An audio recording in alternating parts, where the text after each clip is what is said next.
Meaning of dot. Dot.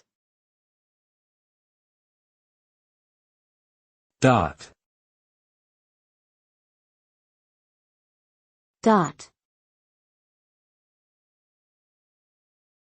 Dot. The term dot can have multiple meanings, depending on the context in which it is used. As a noun, it can refer to a small, round mark or spot, often used for decoration or to indicate something specific.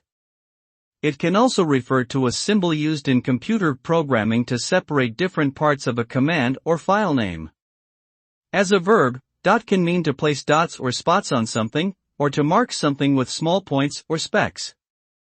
The word dot is also used in various idiomatic expressions, such as to connect the dots or to dot one's I's and cross one's T's, both of which imply thoroughness and attention to detail.